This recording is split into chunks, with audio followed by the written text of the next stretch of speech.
me a great pleasure to introduce you to poet Abhay Kumar. He is recipient of the SAARC Literary Award and nominated for the Pushcart Prize 2013. He is the author of 2 memoirs and 5 poetry collections. 2 memoirs, I would love to read. Thank you. His past poetry collection include Enigmatic Love, Fallen Leaves of Autumn, Candling the Light, and Remains. He co-founded the poetry movement Poetry at the Monument to bring together Delhi's great cultural heritage and poetry on a single platform. His poems have appeared in Angale, New York. That's Gaelic, isn't it? That's in Irish. Yes, it's in Irish. That's why your connections with Ireland. Okay, you see, we are not only alone here. Now it's Ireland and India. And Chiaroscuro in London, The Caravan, The Missing Slate, Indian Literature, News India, Kritya, Pratilipi, that's the way you pronounce, The Brown Critique, LA Literary, St. Petersburg, Sphinx, Okno, Nevsky Almanac, and many others. So I am just mentioning, and even here there are many others, and have been translated into major world languages. He's also a lyricist of the Earth Anthem and Sark Song, and it is really a great pleasure and honor to have you with us here at the University of São Paulo, Abhay. And I hope that you will be able to come more times for us. Let me say that this course starts at 2 o'clock. So some of the students that are enrolled in the course, perhaps they will come at 2 because they are working in the mornings, and so perhaps there will be coming in at the moment that you are talking, but then don't feel bad. But it is because, as you know, São Paulo is such a large city, and that's the problem we have. So it is really very nice to have you with us, Abhay. Thank you very much. And I hope you enjoyed the class. I won't be able to accompany the whole class, but then many more students will arrive, and Carol will be here together with our cameraman, Aline, that is helping you. Yeah. Okay, enjoy your time here. Thank you. Thank you, Professor Laura. Maybe students who are behind can come ahead. Would you like to come in front? Yes, if you want to sit there. I see. It's okay. You know, if you feel comfortable, that's fine. So I'm going to share with you a long history of Indian poetry. Indian poetry has a history of more than 3,000 years. And it's when we talk about poetry, we in India we always think of the ancient texts called Vedas, and there are 4 Vedas, and these Vedas are still used. I mean, the lyrics, the poems, they are used in everyday life in India. Poetry for Indians means for the masses, it's sort of it's part and parcel of life. So whether it is birth of a child or marriage ceremony or death, each event is accompanied by poetry. That's the and poetry of a sacred kind, and that poetry comes from the very first books of which we call Vedas, and there are 4 Vedas you can see in that Rig Veda, Yajur Veda, Atharva Veda, and Sam Veda. So these 4 Vedas are the basic books of poetry, which were passed orally. There were no written text available around 1400 before Common Era. So these texts were passed orally. And poetry as a form, if you pay attention to poetry, the difference between poetry and prose, you can appreciate that poetry as a form itself renders to memorization. So if you rhyme something for jingles, lots of advertisements these days, in television, they use the poetic devices so that they can impress you and you can buy the products. So the jingles, the lyrics which you hear, most of the songs use the poetic devices. So, and the idea is that to make you remember something, make anything memorable. So poetry was the most ancient form of literature, or most of the history. If you look at the history of literature, it all started with poetry. Prose came much more later, because prose you need to write it down. You can't remember 4 sentences if I tell you of prose, but you can memorize a poem. So all these texts in India, like if you go and meet a pandit, and he can remember all the ancient texts and can tell you without a single mistake. So you can marvel at how does this person remember so much, and so these texts were orally passed, and the BrIndARC, that's the very first book. It's called the book of the very first book in this world. It was composed during 1700 to 1100 before our Common Era. And I am going to read a creation hymn which comes from Rig Veda, and its translation in English. There was neither non-existence nor existence then. There was neither the realm of space nor the sky which is beyond. What stirred? Where? In whose protection? Was there water, bottomlessly deep? There was neither death nor immortality then.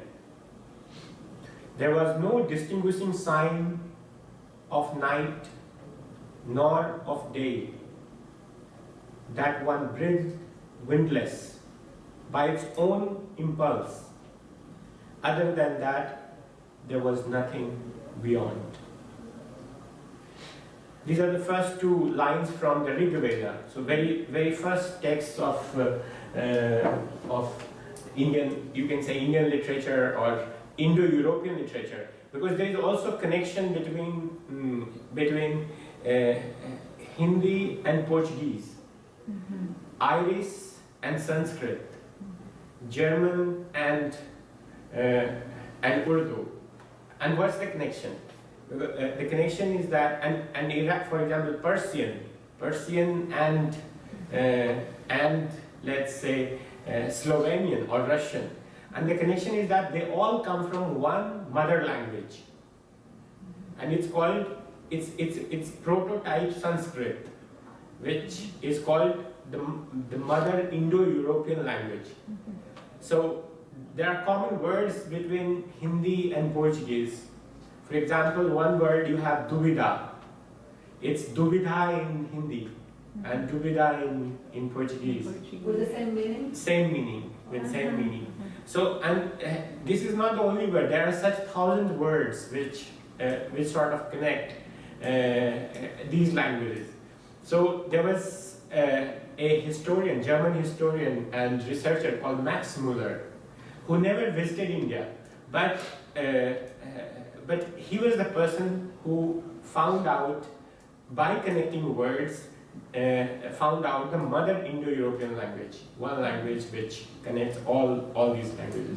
So this Rig Veda is not only a heritage of India, but it also, Russians have Vedas, And there are several cultures, like Iranians, for example, the Persians, they also have Vedas. So it's something which is a common heritage of humanity. So beyond the first, so for several hundreds of years, Vedas dominated the oral literature. Later on, those people who were studying Veda, they thought that maybe we should work out essence of Vedas, and they created Upanishads. So Upanishads means, literally it means sitting below a tree or sitting below something. And Upanishads were also orally composed. And these Upanishads sort of sum up the philosophy in these Vedas.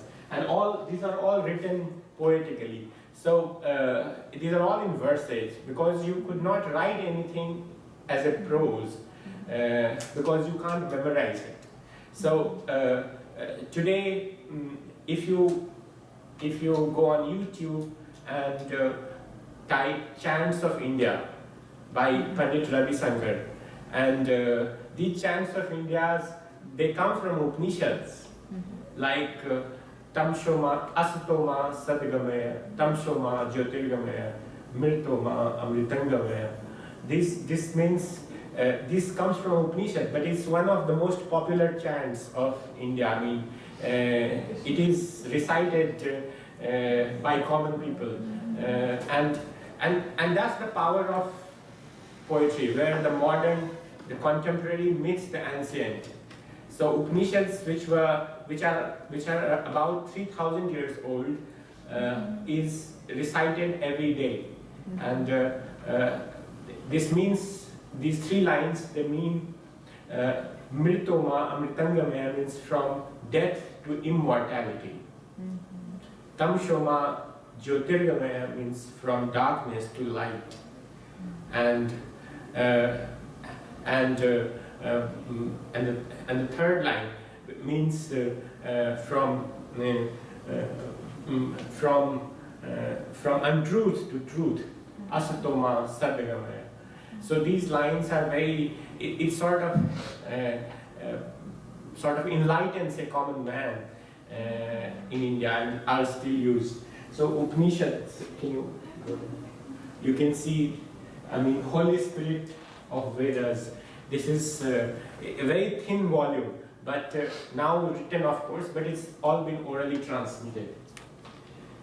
Then we come to Mahabharata, which when I was growing up as a kid, on television, the national television channel, we used to watch Mahabharata, and it's something, if you have seen The Lord of the Rings or those epic battles, so it's if you watch Mahabharata, you can understand India in a way, what was India like 2,000 years ago. And Mahabharata has one of the, it's a story of a family, and the story is very simple, all in verse. It's like it's like a thick volume, and the story is that it's the story of greed, power, which is still relevant today. So there are this king who wants to marry a woman, a commoner, in the sense he goes on a tour and finds a fisherwoman whom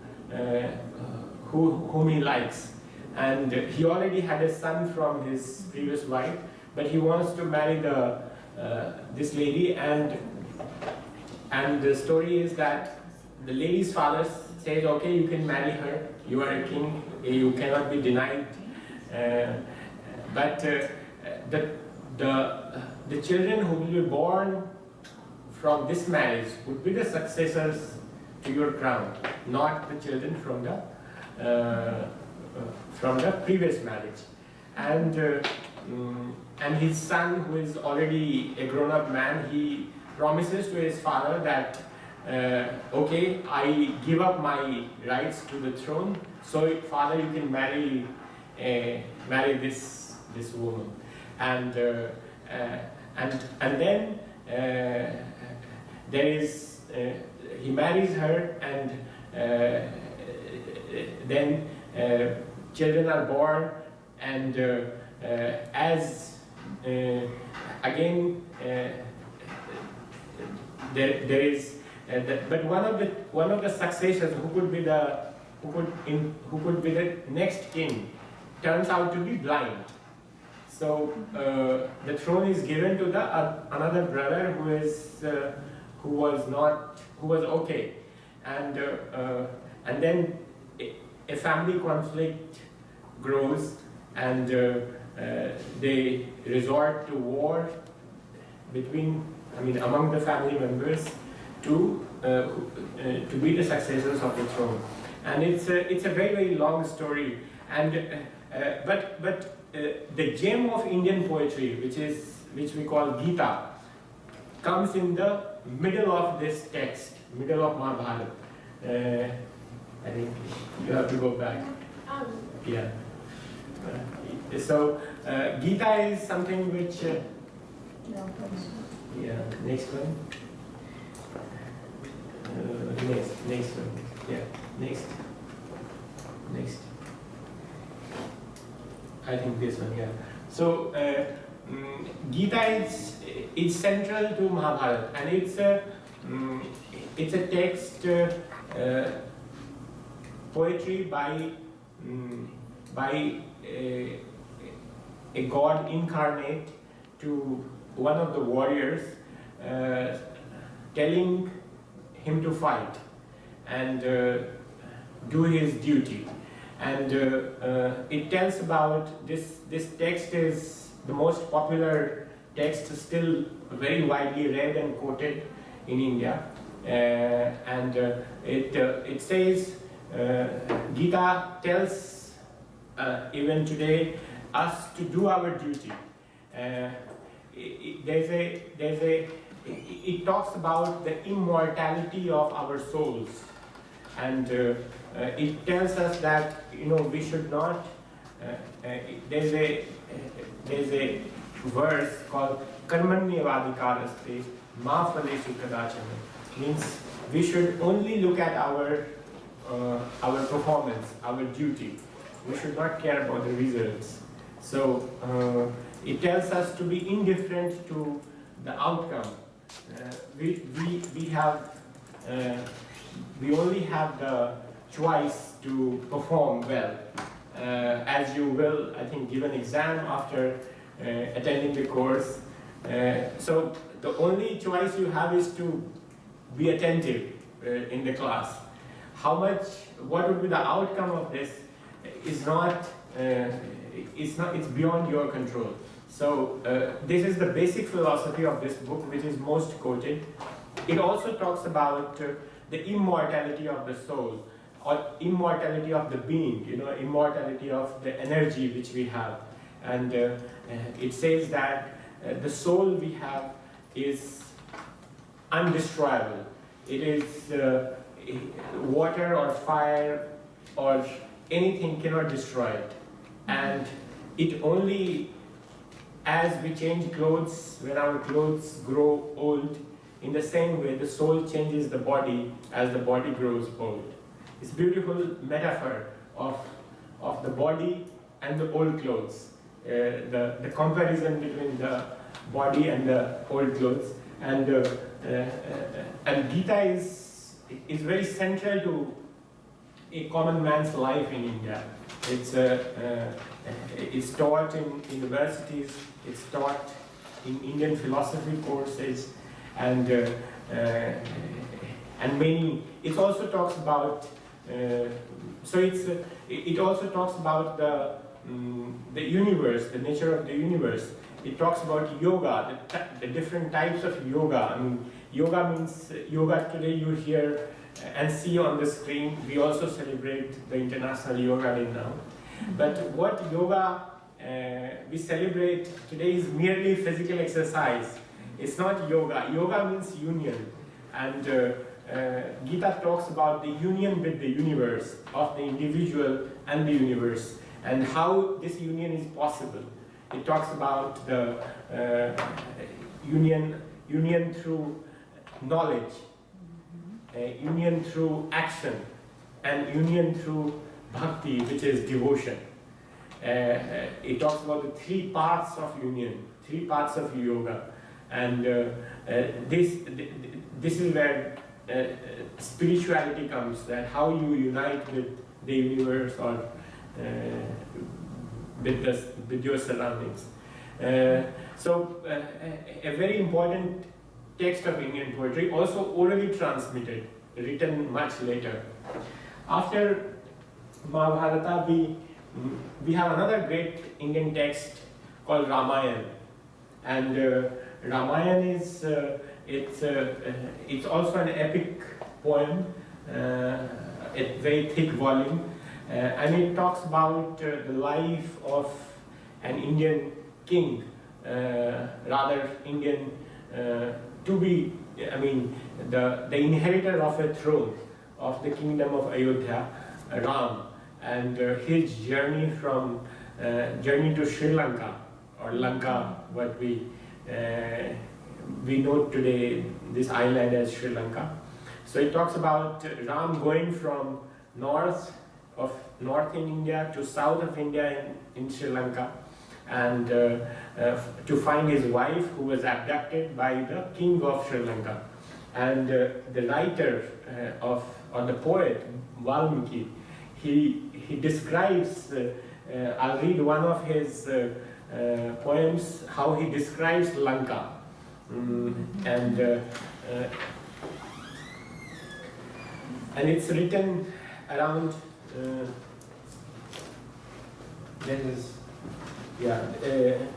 from 600 before our common era to 250 years of our common era. So you also see, if the text is not written, there is an ample chance that it will get modified from one person telling and another person listening. So these texts have been sort of little, I mean, to the persons these poems were passed on, they also added a little bit of their own.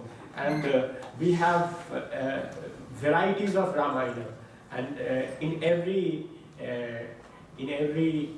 country, like for example, Indonesia has its own Ramayana. India itself has different versions of Ramayana in different parts of the country. And here is a poem about Lanka from Valmiki. The glorious sight a while he viewed, then to the town his way pursued. Around the Vanar as he went, breathed from the wood delicious scent, and the soft grass beneath his feet, with gem-like flowers, was bright and sweet. Still as the Vanar nearer drew, more clearly rose the town to view. The palm her fan-like leaves displayed, Priyalas lent their pleasant shade, and mid the lower greenery far, conspicuous rose the Kodivar. These are terms which I don't understand. Kodivar, for example, but it's like you can see the richness of description, the flora and fauna, and how the Lanka looked like. Sweet birds, delightful music made, and their crests that rocked and swayed, and there were pleasant pools whereon the glories of the lotus shone. So it's a very beautiful verse, and it's of course translated. But when you read it in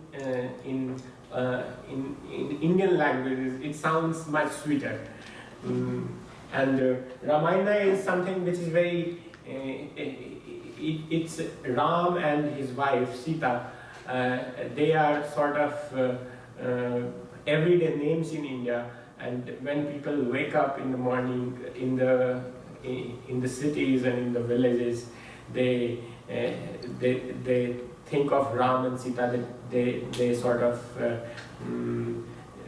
do recitation, and with Valmiki I'll come later to. So how Ramayana itself has been, this popular book has been remodeled by Tulsidas in 15th century. So after composition 100,500 years later, the same text were written again in an Indian dialect called Awadhi, and even that version remains very popular in India. So Indian poetry, what I'm trying to say is, it's not something which is recited in universities or in when you like to read a poem. It's something which is very part of our lives. So, for example, also related with Ramayana, there is something called Hanuman Chalisa, which has been written by Tulsidas. And this Hanuman Chalisa is when we were kids and when we were scared of ghosts, so we were told that recite Hanuman Chalisa and ghosts will run away. So this is what poetry, the role poetry plays in India. So it's very much part of life of an Indian to recite poems for everyday use. They have been sort of been integrated with everyday life. After Ramayana, we go to something called to South India, where we have, you can go back, Gatha Saptasati. Gatha Saptasati is it's a collection of poems in Marathi. There's a dialect of Hindi called Marathi, which is spoken in central part of India, in Maharashtra. And there's a Marathi Prakrit. Prakrit is another language which was spoken much earlier. Languages, evolve over a period of time. And in Marathi Prakrit. And these poems have been, the interesting part about Gatha Saptasati is that most of these poems have been written by women. And yeah, Gathas. No, this is not this one, before this. Before. Yeah, this one, Gatha Saptasati. So, Gatha Saptasati, and these are very fine couplets, short poems about women. And this Gatha Saptasati is important because we get to know the life of women and life in general in those times, in 200 years before our common era. And these poems I find very postmodern, in the sense they're very modern. I mean, I think more modern than most of the poets write today. So you can look for Gatha Saptasati, type it in Google and find lots of interesting translations. How do you spell it? It's G-A-T-H-A, Gatha. G-A-T-H-A? Yes. Do you have something to write there? In case you need. Right here? Do you have is here? Okay. In case you need to write. Oh, I see. Okay. Just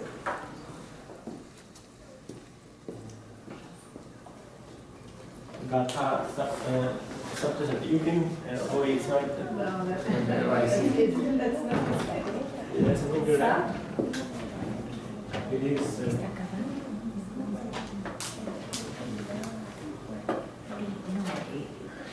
is Gatha.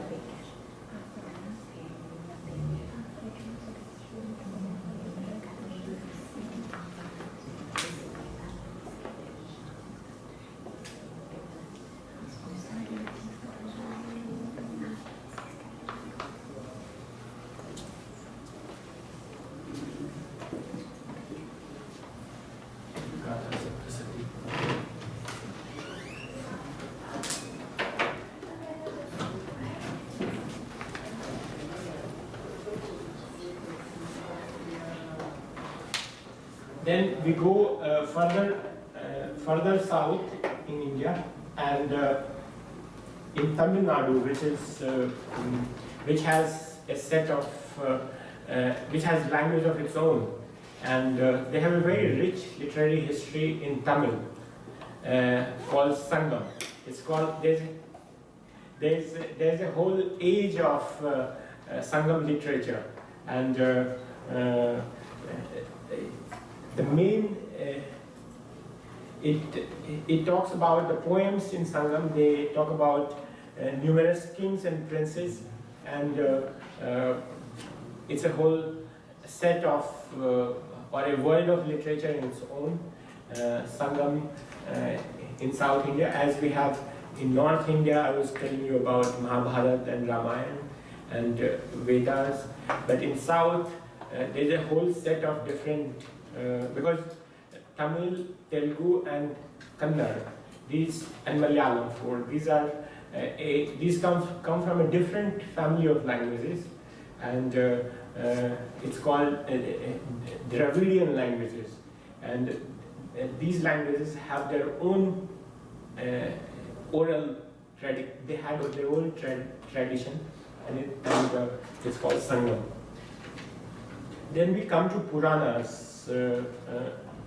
Puranas are, we have 18 great Puranas or Mahapuranas. These are also, and altogether they consist of more than 40,000 verses, 40,000 poems, and these Puranas, out of these Puranas, 18 are major Puranas and 18 are smaller Puranas. And these Puranas have stories which are still used. For example, one story is of Samundra Manthan, or churning of the ocean. So how the churning happened, and a very interesting story of that, like the world consists of as you know, in contemporary mythology, like the Star Wars, you have the dark forces, and you have the Jedi, and you have the Siths. So the Empire and the Republic, So in the same way, in the Indian mythology, there are Devas who are like the good forces, and Asuras who are the dark forces. So there is always a battle between the Devas and the Asuras. So one of the Puranas tells stories of this battle, and then they go to so the dark forces, they take over the universe, and these Devas, they are very concerned that how to defeat them, and they go to the Supreme Lord called Vishnu, who is the Supreme Lord of the universe. And Vishnu tells them, okay, so they are more powerful dark forces, so you can't defeat them through fighting. So you have to use diplomacy, to defeat them. So invite them for churning of the ocean, and say that whatever comes out of the ocean, we will divide between us, half and half. And Asuras, they fall into the trap, and they come for a churning of the oceans with Devas. And when they churn the ocean, lots of good things come out of the ocean. And out of these two things, the most important thing, which both were looking for, the dark forces and the good forces, were for something called Amrit, which is the elixir. If you have Amrit, you never die, you become an immortal. So when they were churning the ocean, they found Amrit, and Vishnu, what he did, the Supreme Lord, that he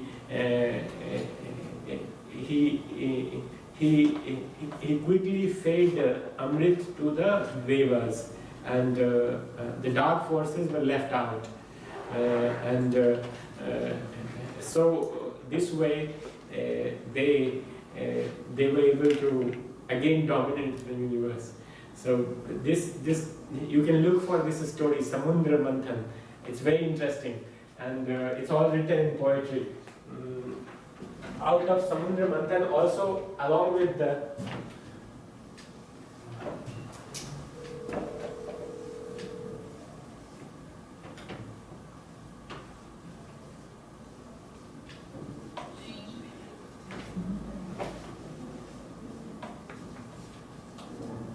can you see? It's S-A-M-U-N, Samudra. Samudra Manthan. Yeah. It's the churning of the ocean from Puranas. You can see all those images. Different stories. So each of these Puranas are dedicated to one of the lords. Like we have Vishnu Purana for Vishnu, so it's all his stories. Like it's like the Star Wars universe, you know. So each character has his own stories, and you can. So these are collected stories of each one of the deities, the supreme lords. Then we move to the Common Era. These are all before Common Era began, and in Common Era we have in 8th to 9th century someone called Andal from South India, from Tamil Nadu.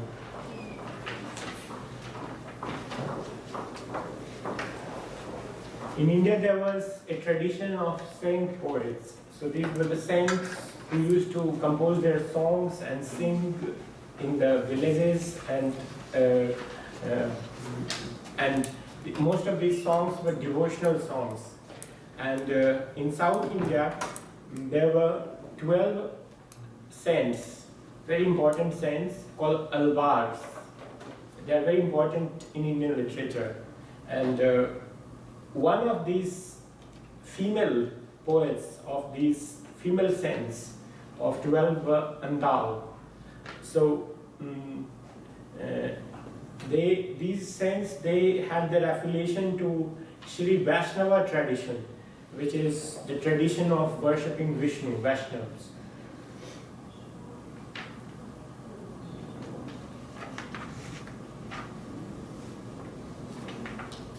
Oh, you are showing Bhagavad Gita. Before, I think. Andal was before that. Okay, there are no images. Then we go to north of India. In 12th century, we have had a very important writer called Kalhan. And he wrote a book, Raj Tarangini, which is based in Kashmir, very north of India. And it's a history of the kings of Kashmir. Most of the writers those times in the north wrote in Sanskrit or in Prakrit. Prakrit was the common language spoken in India at that time, and Sanskrit was the sort of a linked language. So Kalhan in the 12th century is an important writer to understand the North Indian history through the history of Kashmir.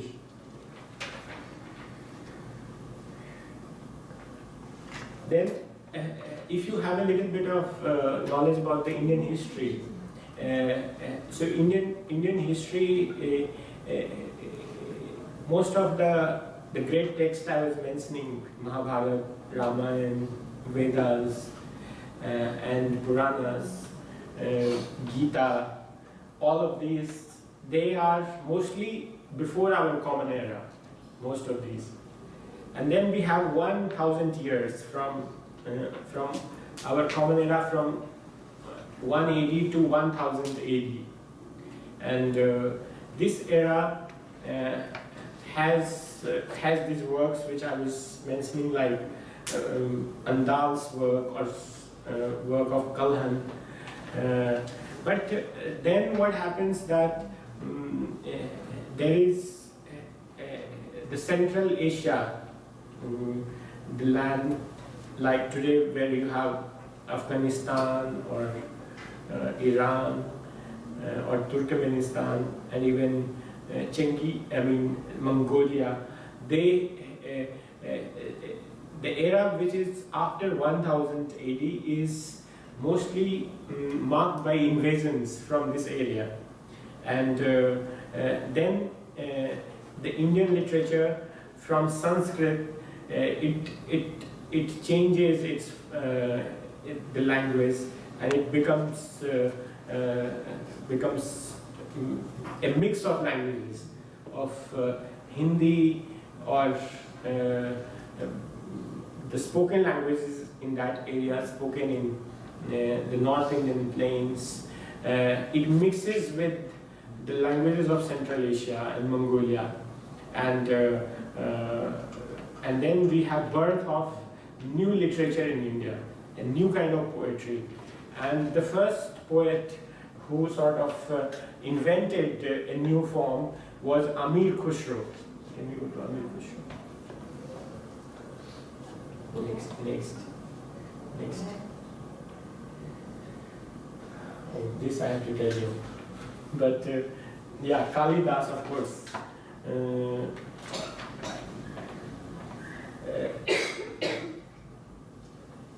I'll come to Kalidas later, but we go to Amir Khusro. Yeah, this one. Amir Khusro. So Amir Khusro is a poet of 13th century, 13th to 14th century. He was a Sufi musician, and he's an iconic figure for his poetry, and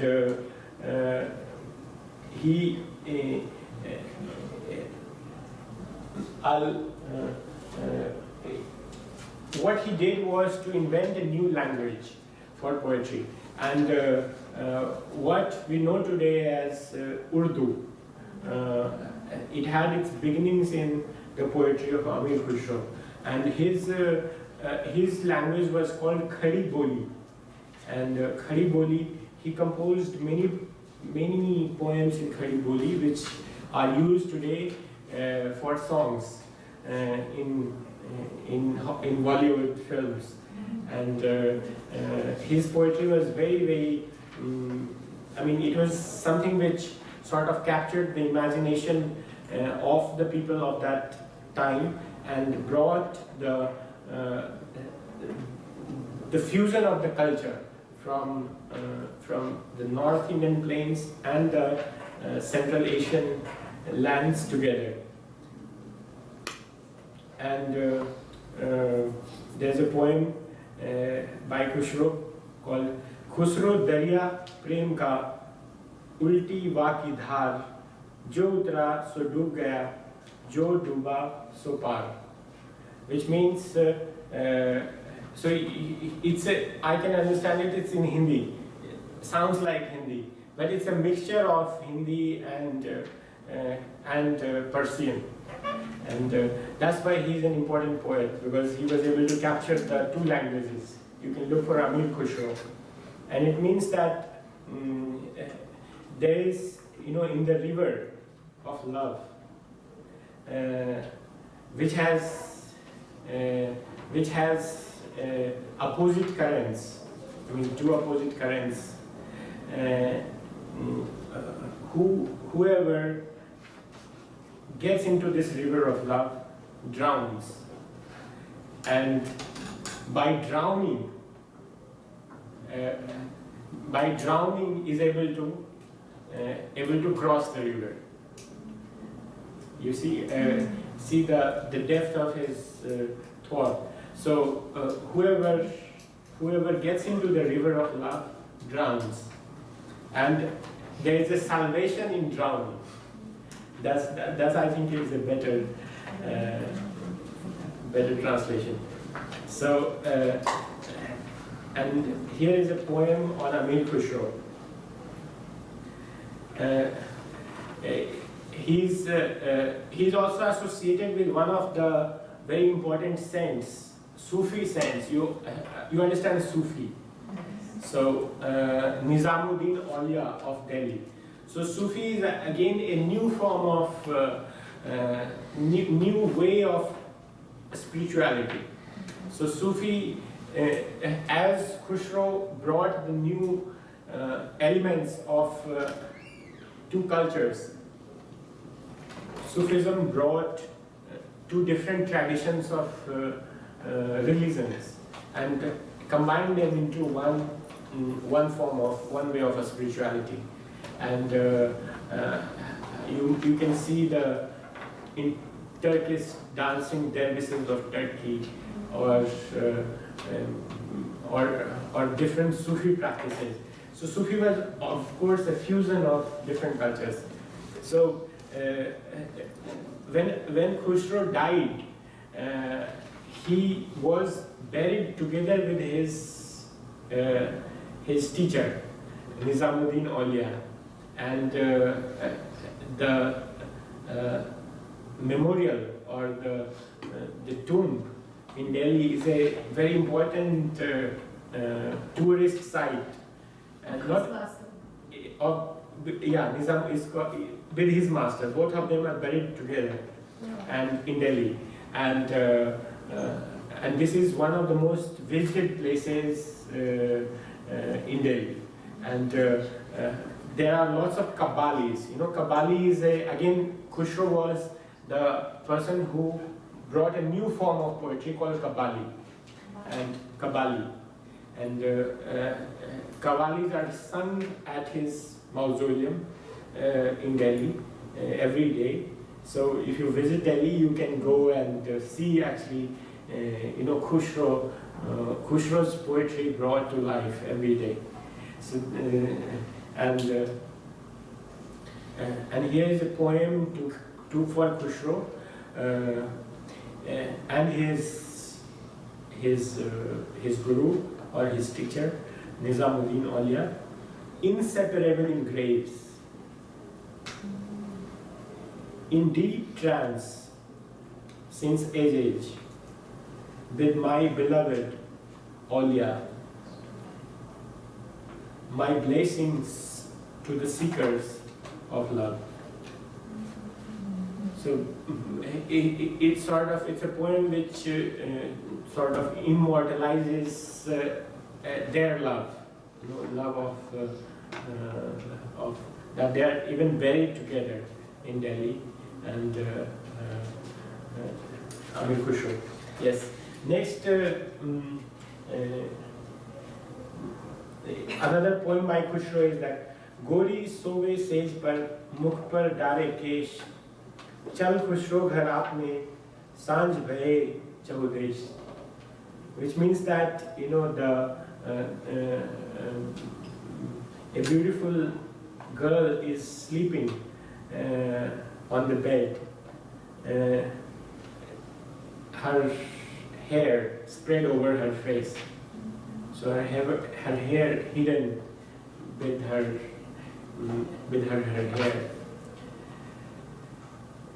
And he says, let's go home now, because it is dusk all around. So it's time to go back from where we had come. So it's a mystical poem. It doesn't mean you can see the symbols, that life is already over, and it's time to go back home. Then before we go to another poet of the same time, 15th century, Kabir, I'll come to Kalidas. Kalidas is it's one of the most, Kalidas is called, he's the most important poet of Sanskrit language, and he has three main collection of poems called Raghu Bansam, or the Raghu Bansam is the line of Raghu, or the dynasty of Raghu, which is about Ram. I was telling you about Ram and Ramayana. So Raghu Bansam is. Then he has another book in Sanskrit called Kumara Sambhavam. And Kumara Sambhavam is about the birth of, if you know about Parvati and Shiv, Parvati is also called Sakti, or different names she gets in different parts of India. And so it's about the love story of Parvati and Shiva. And the book ends before their child is born.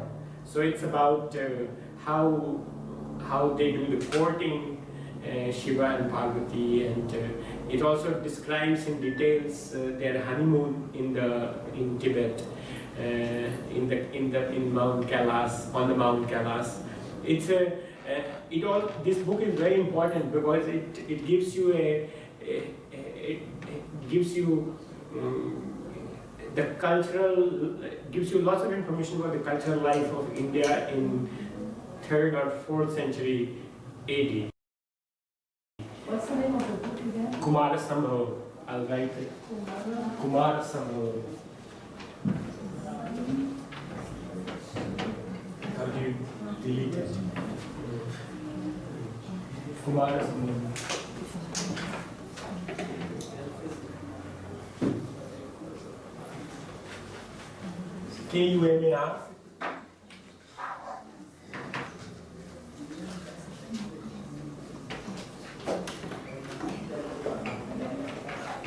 Kumar Sambhavam. Sambhavam.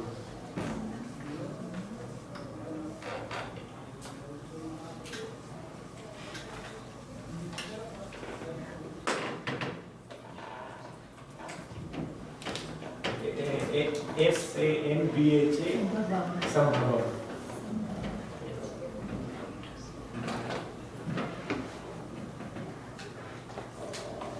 And his third book is called Meghdut. Third poetry collection is called Meghdut. Meghdut is about how a lover who is in the plains, in the middle of India, sends a message through a cloud to his lover in Himalayas. So the cloud it's translated as cloud messenger, and cloud brings the message from central India to the Himalayas, and from Himalayas back to the central India. So this is a poem about, very imaginative, and so these three poetry collections are very important. I mean, in Sanskrit, these are all translated into English and other languages, I think in Portuguese as well. So you can check out for. This is the Meghdutta, Kalidas. Apart from these three poetry collections, he also had very important plays called Abhigyan Shakuntalam, a very important Indian literary work. But it's not poetry; it is a play. It's about finding Sakuntala, how Sakuntala was found. It talks about a king Bharat who spent some time with Sakuntala in the forest, and then he forgot about her, and then how she finds him and how he remembers that she's Sakuntala. So this is a story about that.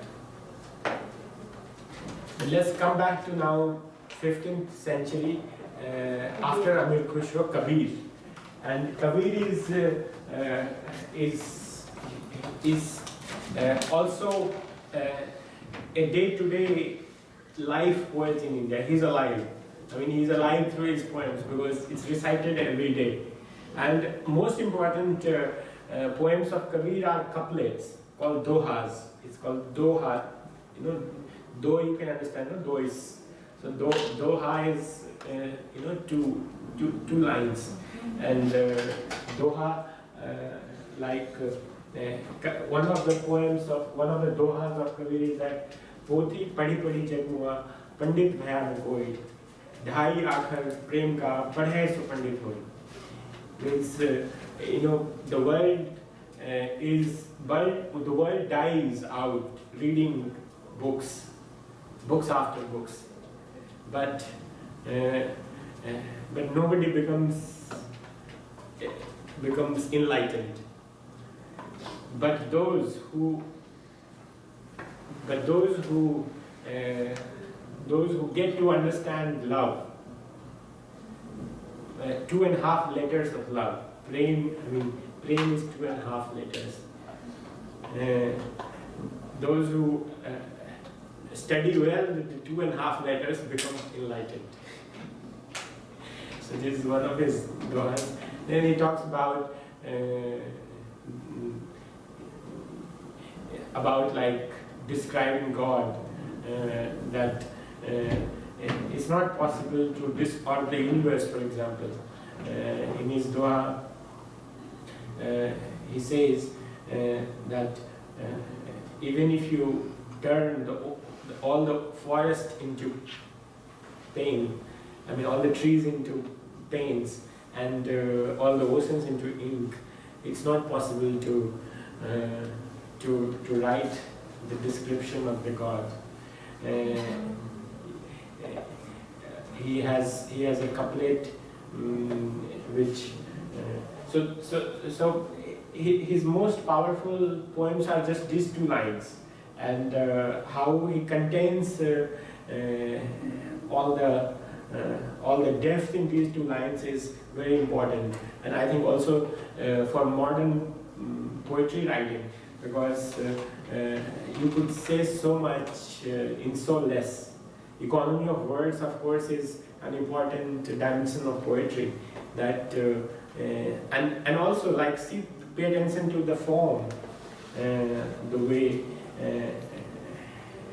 he says, the way he uses the form of poetry to make his couplets memorable, so you can remember it very easily, and you can say so much in just 2 lines. So I think that's a very important example of how to write poetry, that you say most of the things without being verbose. So Kabir is someone very important, and we recite Kabir on different occasions to also sort of give messages. So instead of telling something, you can just tell a couplet of Kabir.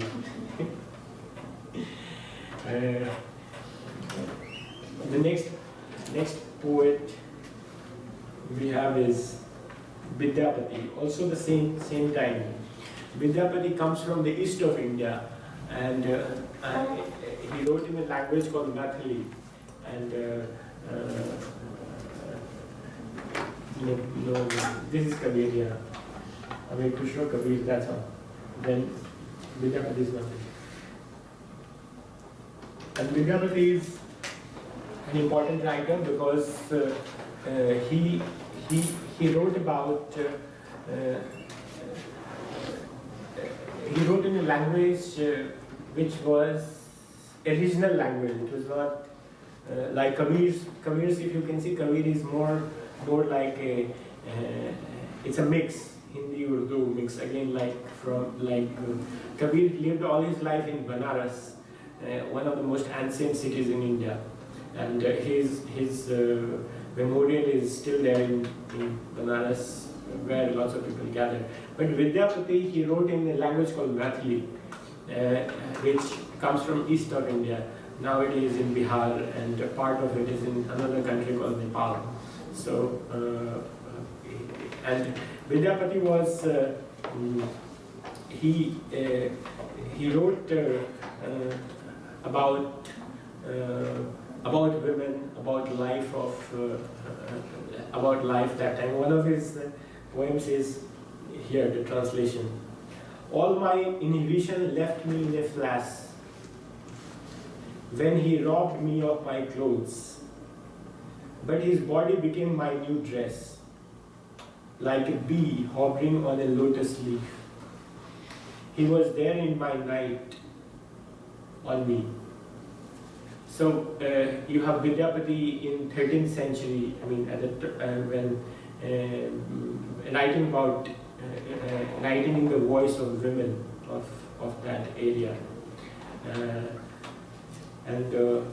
This is at the same time when Indian culture was undergoing through a fusion.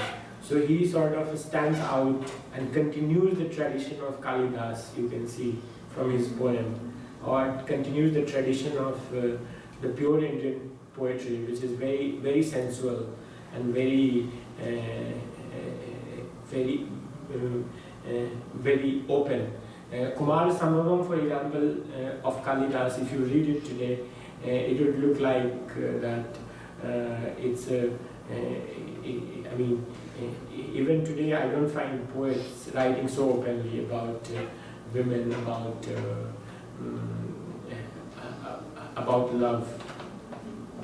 So next poet we go to is Surdas, one of the bhakti poets of Das means, you know, it's sort of a devotee. In Hindi it means devotee, someone who is devoted to someone.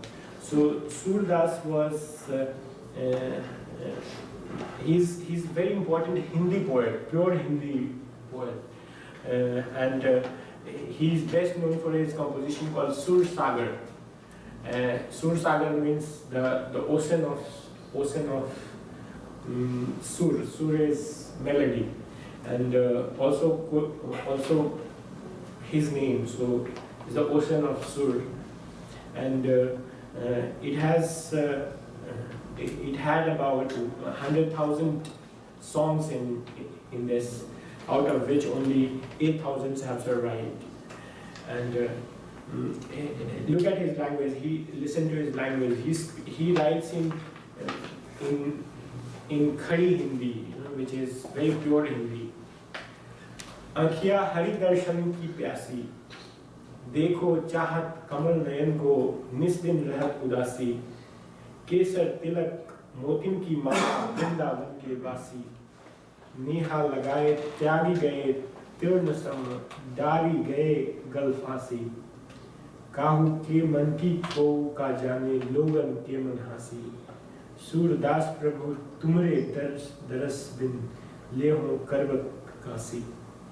He writes in rhymes. You can see Udasi, Vasi, Phasi, Hasi, and Kasi, and but his language is very, very pure Hindi, opposed to Kabir's language, which was a mixed language of Hindi and Urdu. So you have Vidyapati, Kabir, and Surdas all at the same time, but they are all writing in different languages or different dialects of Hindi.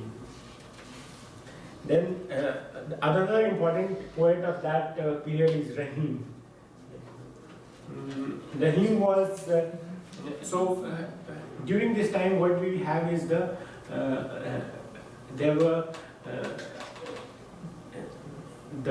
Turks were already there in India since 12th century. But then what happens that after the Turks, we have the Mughals, you know, whom you know, the great Mughals of India. So we have the Akbar, and Akbar's father was Humayun, who died falling from a library in Delhi. I mean, when Akbar was very young. So his son Akbar was raised by a regent, and his name was Baram Khan. And Rahim, whom I am talking about, was the son of this regent, Baram Khan. And when Akbar grew up, he had in his court nine he called them Navratnas, 9 gems. These were people, not stones. And Navratnas were people who had talents in their areas. So he had one of the Navratnas was Rahim as a poet. He also had Tansen for music and Birbal for counseling him as a minister. So there were 9 gems in Akbar court, and Rahim was one of them. And Rahim was also important, but he was there as a poet. I mean, not as the son of the regent who raised Akbar. And Rahim poems are also couplets like Kabir, and Rahim has survived today. He is recited even today. So there is a poem couplet called Rahiman Nizman ki Gatha Manhi Rakho Koi Sun Itlai Hain Log Sab Baat Nalai Hain Koi. So he says that, and these couplets are sort of delivers your message or a piece of wisdom. And he says in this couplet that, whatever the troubles of your mind and heart, keep it with yourself. Because if you tell it to others, they will listen to it and just smile. So they can't help you. It's so just better to just keep your matters of your troubles to yourself. He also tells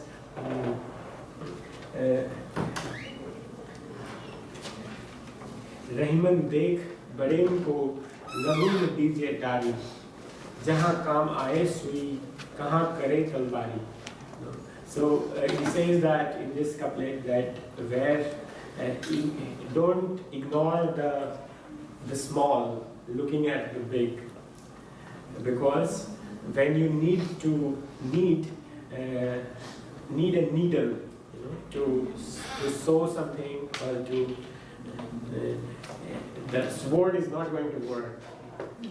So it's important that you just you pay attention to minute things, the minor things, as much as you pay attention to big things. Kabir also had a similar couplet which tells the same thing. So these poets were able to bring lots of good poetry into lines.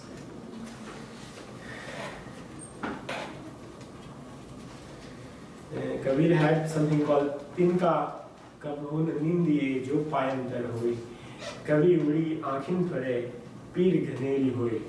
So Kabir said that the small dust, particle of dust which is below your feet, don't condemn it or don't despise it, because when it gets into your eye, it can be very painful.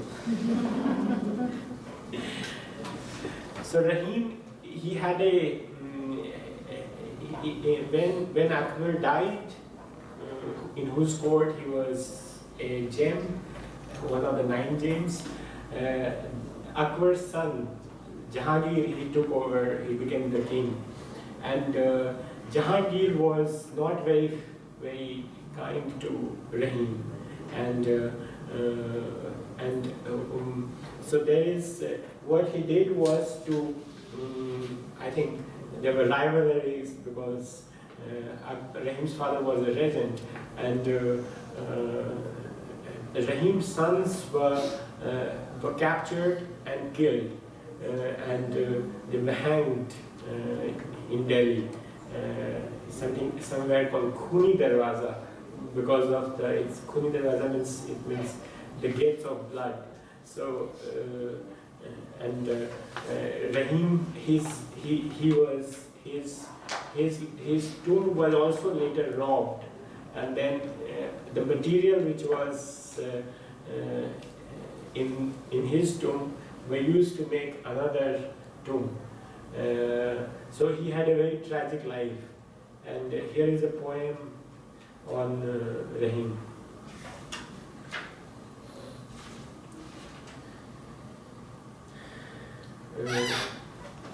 My son's hanging, rotting at Khuni Darwaza. Couplets written in blood. My death robbed. We have beyond. We move from Rahim and come to Tulsidas. Tulsidas is I was telling you about rewriting of Ramayana, and Tulsidas was also a 15th century poet who played a very important role in reshaping Ramayana in Awadhi, the language which was spoken during that period, and he did it when the Mughals were in power. So Mughals were paramount in India at that time, and Tulsidas. I was telling you about Hanuman Chalisa, which is used even today, and he remains an important poet in everyday life of India. Then we have at the same time in 16th century Meera or Meerabai. She was a Hindu mystic poet and devotee of Krishna. And there are lots of legends about her that she was, her family did not approve of her bhakti to Krishna, and that's why she was given poisons many times. These are the legends, but nothing happened to her. So she was sort of blessed by Krishna, and she has written lots of poems devoted to Krishna, and one of these I'm going to read is he has left me behind. He has never returned. He has never sent me a single word. So I have stripped off all my ornaments, jewels, and adornments, cut my hair from my head, and put on holy garments, all on his account, seeking him in all four directions. Meera, unless she meets the Dark One, her Lord, she doesn't even want to live. Another one is, after making me fall for you so hard, where are you going? Until the day I see you, no repose. My life, like a fish washed on the shore, flails in agony. For your sake, I'll make myself a yogini. I'll hurl myself to death on the saw of Kashi. Meera's Lord is the clever mountain lifter, and I am a slave to his lotus feet. One of the important woman poets of India, Meerabai from Rajasthan, and her devotion for Krishna is quite well known, and she wrote lots of bhajans. So these are translations of bhajans, but I think in Rajasthani, the language she wrote, it's more of a rhyming sort of thing, so that you can recite these bhajans at different occasions. So whenever there is a birthday of Krishna, this Meerabai is recited, her poems are recited even today. After Meerabai, we enter what I would say as the modern age of poetry. Because what, in my opinion, what differentiates, of course, Kalidas would be, in terms of modern, he would be postmodern, because his subject, writing in 2nd, 3rd century AD, he was writing something which was very secular and far removed from any devotion. He was writing, I mean, I'm surprised, I find him that he would be a 22nd century poet. So it's sort of a wheel, going back to. So then comes Ghalib, who follows again the tradition of Amir Khusro, and but Ghalib is something who transcends all these.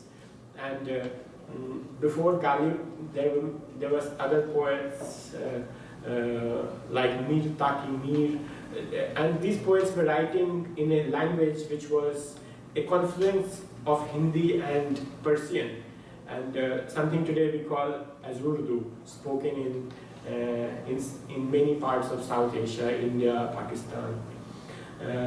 But Ghalib, what he was able to achieve was the depth of philosophy. Again, in his simple shares, he was writing in a poetic form which is called shairi, and this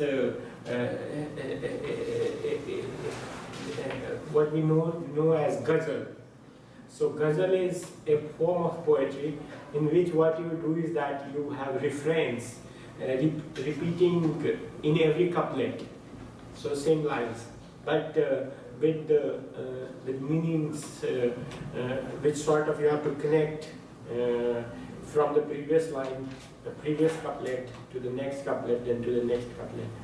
So and Ghalib lived at the time of the last Mughal emperor, Bahadur Shah Jafar, who was himself a poet. And Bahadur Shah Jafar was sort of a very weak Mughal emperor. British were already there in India. It was East India Company that time. And in 1857, what happened that there was a mutiny called Sepoy Mutiny. And it was, the mutiny was for re-establishing the Mughal emperor, Bahadur Shah Zafar, to the throne of Delhi, who was sort of sidelined or had become a weak emperor. And the East India Company was the main mover and shaker in Indian subcontinent. So Bahadur Shah Zafar, he was he had an official poet in his court called Jog, and Ghalib was not the most famous or well-known poet during his time, but Ghalib is the one whose verses have sustained the passing of time. Jog has been forgotten, and Ghalib is who stands today as the most tall figure of that era. During the life of Ghalib, this transition happened. So Mughals were they went with the time of history, and British, they ascended in terms of power in India.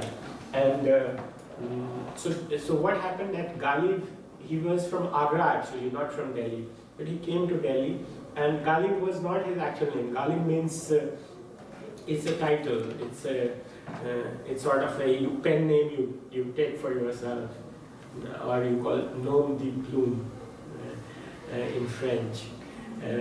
So his actual name was Asadullah Khan, and he had put Ghalib as his nom de plume. And Ghalib, his own life was a reflection of the changing times in India. And so he used to get a pension from the Mughal treasury, and his pension was sort of cut when the British took over. And so he went to Calcutta. From Delhi, the capital, then after the British were based in Calcutta, not in Delhi. And he had to go to Calcutta to request the British to continue his pension so that he can write poetry. And I'll read you a poem about his life, because he is one of the most important poets of India, Ghalib. This is his actual photograph, the only photograph of Ghalib which survives in the archives. That time photography had already come.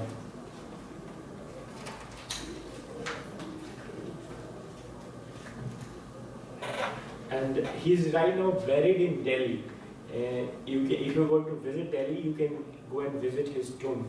And there is a couplet written or inscribed on his tomb, and which tells about the philosophy of Ghalib, or his way of looking at the world. And the couplet is, न था कुछ तो खुदा था, न होता कुछ तो खुदा होता, डुबोया मुझको होने में, न मैं होता तो क्या होता. So, and it means that, when there was nothing, there was Lord or God. And if there was nothing, when there was nothing, there was Lord. And if there was nothing, there would have been Lord. What has ruined me or what has drowned me is my being. If I was not born, or if I did not exist, what difference would it have made? So this is a poem about. You can talk about existentialism of Sartre, for example, and then here is a poem about him. Months of journey on bullock cart, palki, boat, tonga, ekka, and whatnot. Delhi, Kanpur, Lucknow, Allahabad, Banaras, Banda, Patna, Murshidabad. Finally, Calcutta. Then an endless wait to petition Lord Amherst to double my paltry pension of rupees 62. I returned to Shahjahanabad, scorned, derided, my family debt-ridden, my dignity robbed. My brother died in my arms. None of my sons survived. I turned into a stone, wrapped in human skin. Then came the worst, the massacre of Delhi. My friends were butchered. I alone survived to take down their corpses hanging from the trees, the lampposts, to usher them into their graves, to lament my destiny. Wow. How do you spell his name, Ghalib? Ghalib is, I'll write, G-H.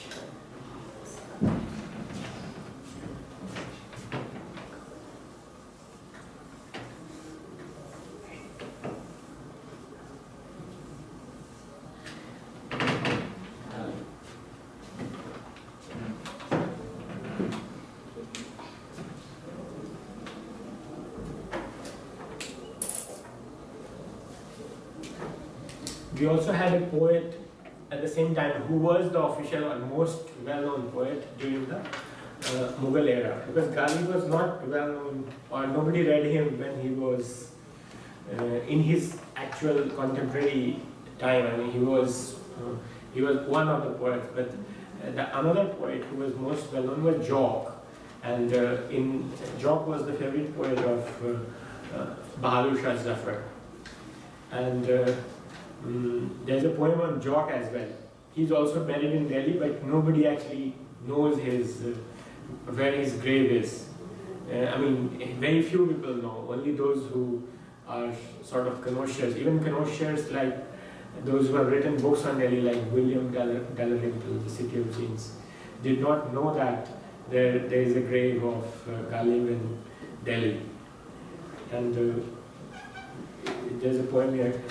Cynosure of the last Mughal, the lion's rival, the poet laureate of Delhi.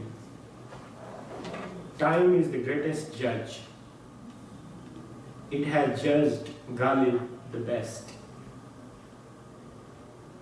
I accept it, turning in my grave.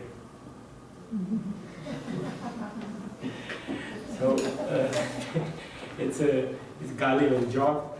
Then the 1857 mutiny happened, which you heard in the poem. That what it did, it led to the massacre of most of the people of Delhi, Shah Jahan, and it was the end of the Mughal era. Bahadur Shah Zafar was taken to Myanmar or Burma and buried there, and the Mughal dynasty ended with that. And then the British East India Company, the power was taken away from the East India Company and was directly the British, they posted a viceroy. So the British Crown took the power or control of India directly in their hands instead of the company. So 1857 was the landmark, and that's already 19th century. Then after Ghalib, we have a new era, and you all know about this poet who came after Ghalib, Rabindranath Tagore, who was the first Asian to be given the Nobel Prize in 1913 for his poetry. Gitanjali, the Gitanjali for me is a sort of, it brings back again the memories of the Upanishad and the Vedas. So it's something which again is a cycle. So you can see the Indian poetry, going in circles, and you have Rabindranath Tagore through his verses bringing back the spirituality back to the Indian poetry. I mean, it was always there, of course, but then again and he wrote in Bangla, which is one of the languages highly influenced by Sanskrit. So if you have 10 words in Bangla, 5 of them are Sanskrit words. So he goes back to this.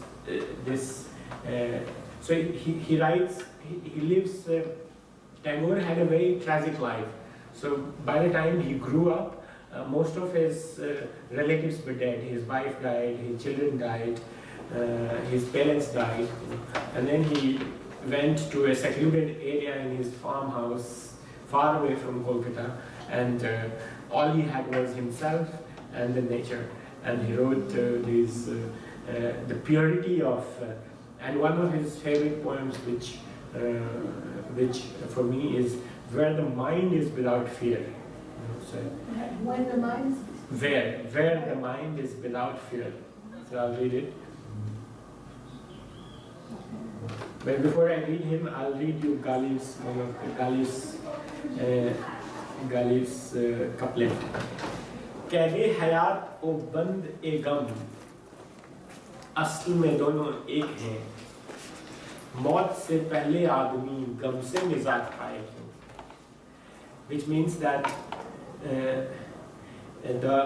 the prison of life and the bondage of grief or pain are one and the same. The prison of life and the bondage of grief. So, before death, how can we expect to be free from grief or free from pain? Because life and pain are one and the same.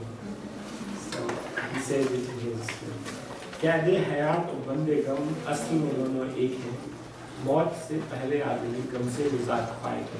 So you can see the depth of his thinking, and also in that the other couplet I recited was मैं न होता तो क्या होता. So and in these two lines you can see, so Ghalib is important because he puts so much in his two lines. So it's not something which is light verse. It's like philosophy sort of condensed and put into 10 words.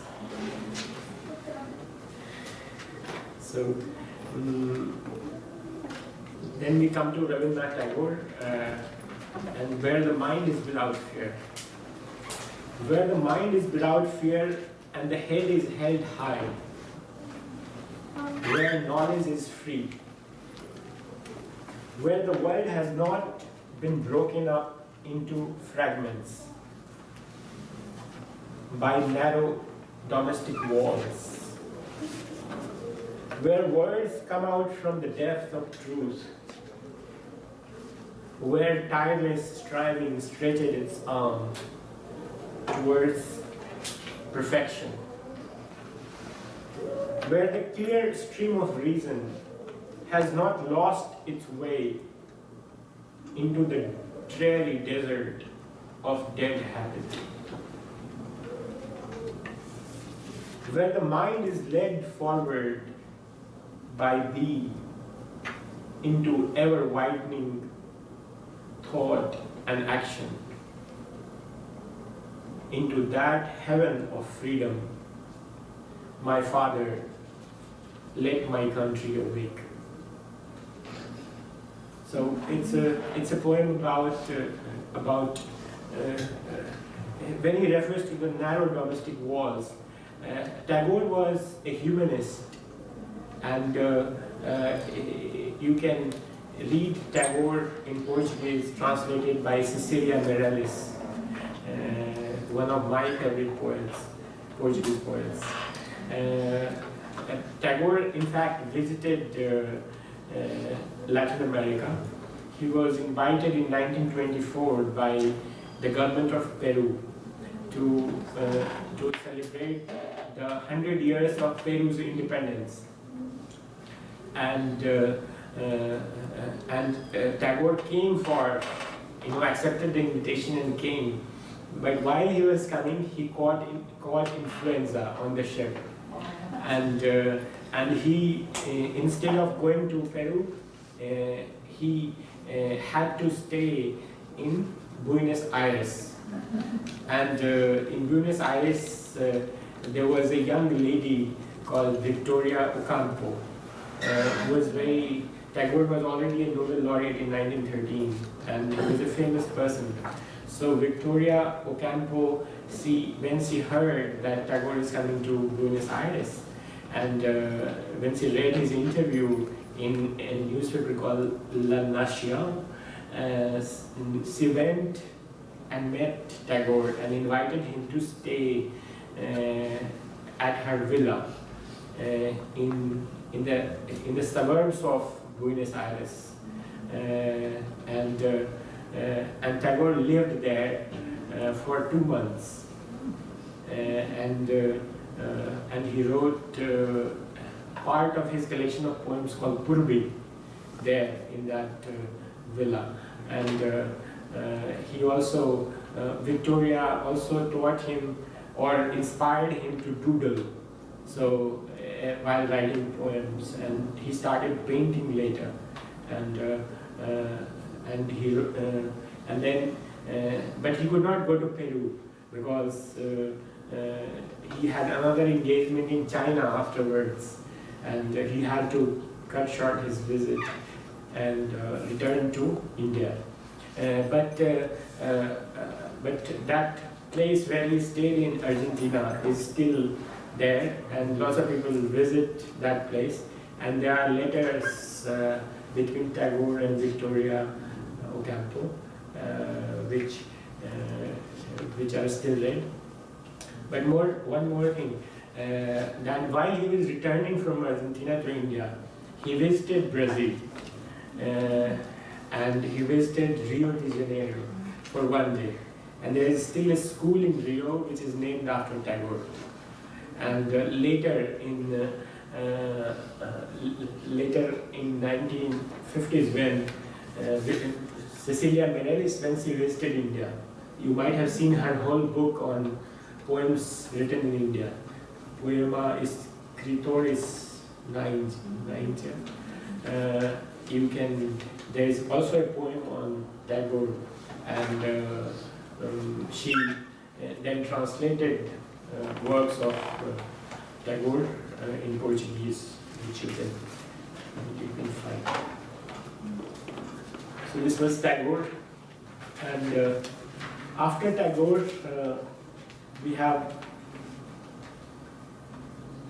Okay, there is another poem of Tagore I'll read. It's verse 91 of Gitanjali. The flowers have been woven. Garland is ready for the bridegroom. After wedding, the bride shall leave her home and meet her Lord alone in the solitude of night. So who is the bride here and who is the bridegroom? Is the Lord and the devotee? Yes. So Garland is ready for the bridegroom. After wedding, the bride shall leave her home and meet her Lord alone in the solitude of night. So the wedding is death. You know, you can see the how Tagore very simply uses metaphor of wedding or union with the union with the God. So Garland is ready for the bridegroom. After wedding, the bride shall leave her home. And he turns, in this poem, he turns death into a union of the soul with the God, or soul with the universe, individual with the one with all. And so simply, you know, he just uses the metaphor of wedding for that. We also had afterwards, the same time in middle of the 20th century, someone called Aurobindo, and he's better known as a spiritual master and has established Auroville in Pondicherry. But Aurobindo was also an important poet, and his book Savitri is about, it's a thick volume, and it's about the search of immortality, and it's an important text in Indian poetry. Then we move to the modern era, something called Chayabad in Hindi poetry after Tagore, and Chayabad means the line of the shadow. So it's more of a kind of symbolic poetry, and some very important poets are of that era who are very popular in India still today are Ramdhari Singh Dinkar, Harivansh Rai Bachchan, Makhanlal Chaturvedi, Sumitra Nandan Pant. So these are the poets who, for example, personally for me, Ramdhari Singh Dinkar is a very influential poet because of the power of his verses. His verses are so strong in the sense he writes about we were talking about Mahabharata in the beginning of this, and the war between among the family members for the throne. So there are Pandavas and there are Kauravas, and so these are two cousins, Pandavas and Kauravas, who fight the war for the throne. And one of the Pandavas, who his name was Karna, he was the eldest of the Pandavas brothers, but then he was the mother was the same, but the father was somebody else. So he was when he was born, he was thrown in a river, and he survived, and he grew up to become a very important warrior. And when he was a warrior, he joined the camp of the Kauravas.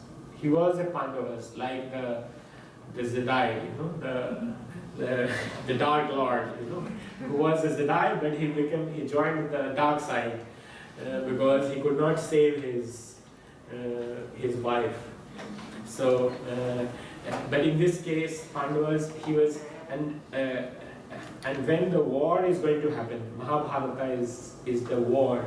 So Sri Krishna, or Krishna, whom you heard a lot in Indian poetry, Mirabai, worshipping him, so Krishna is the person who is the mediator, who is a diplomat.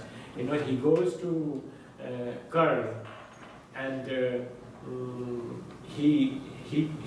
so this book, his Ramdhari Singh Dinkar's book called Rashmi Rathi, or the Chariot of the Sun, is about the life of Karna and Mahabharata from his perspective, that how Karna felt about Mahabharata, and being a Pandav but fighting from the Kaurava side. And so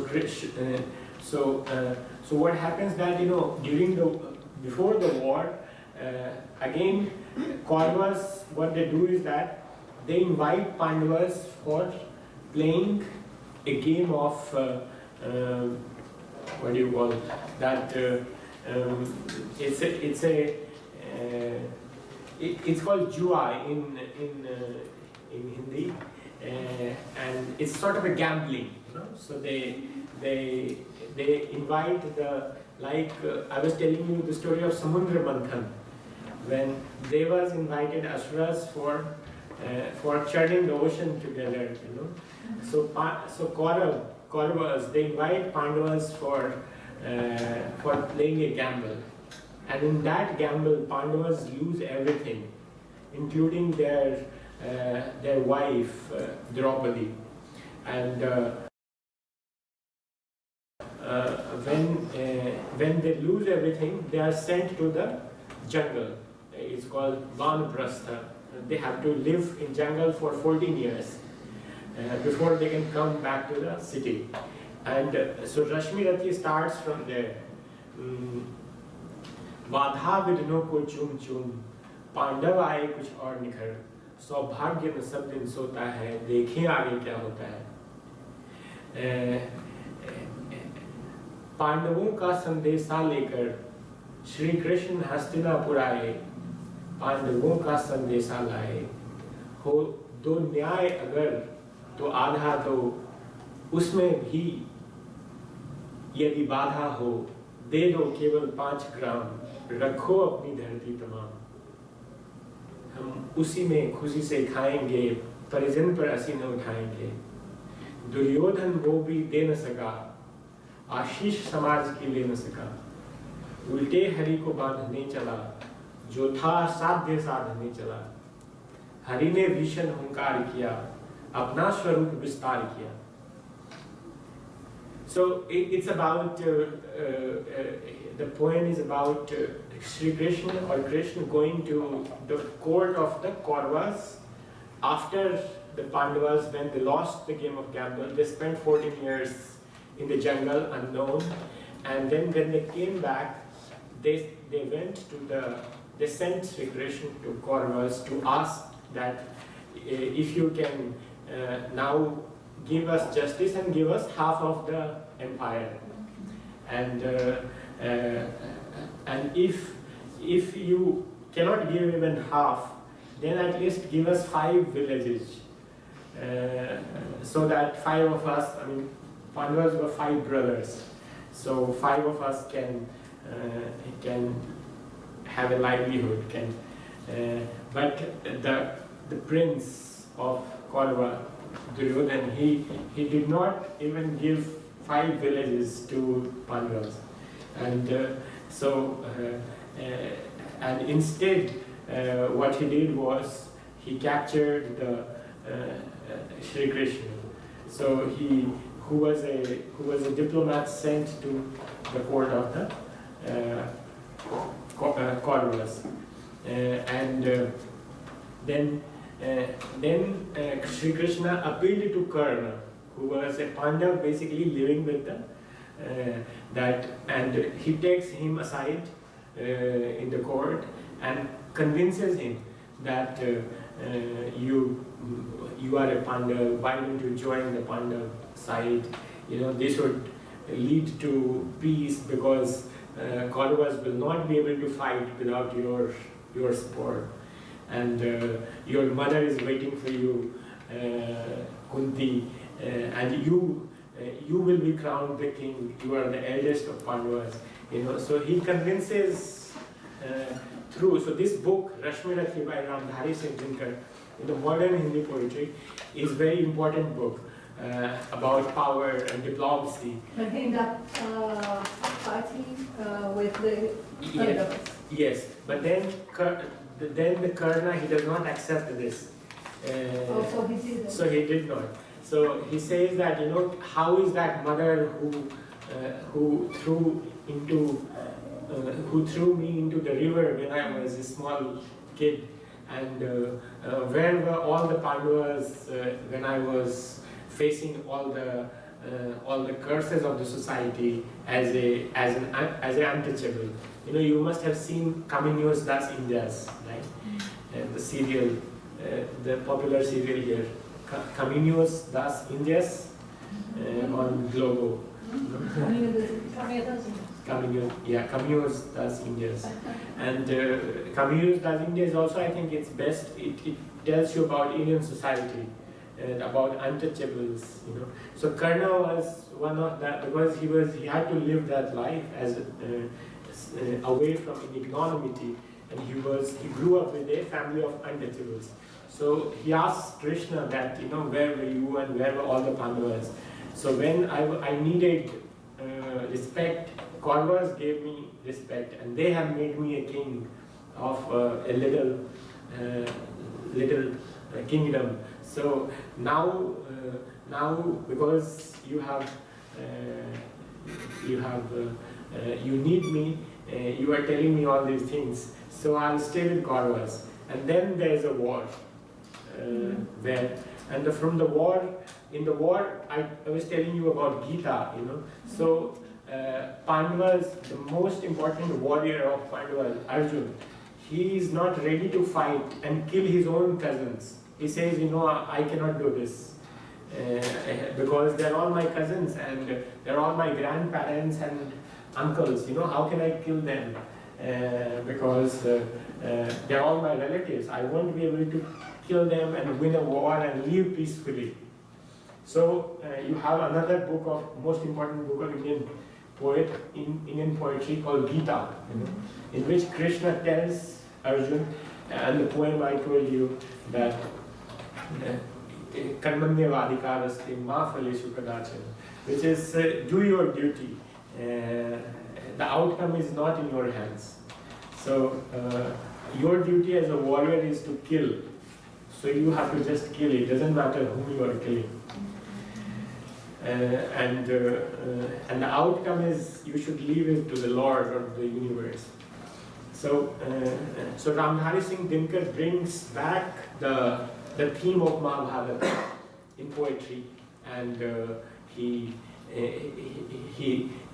gets into the power struggle, diplomacy, statecraft, and and looking at Mahabharata, reinterpreting it from the Karna's perspective. He was supposed to be the son of the sun, you know.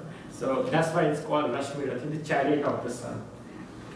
And he was later made a national poet. He was given the title of a national poet by Jawaharlal Nehru, India's first prime minister. So Nari Singh Dinkar was a national poet.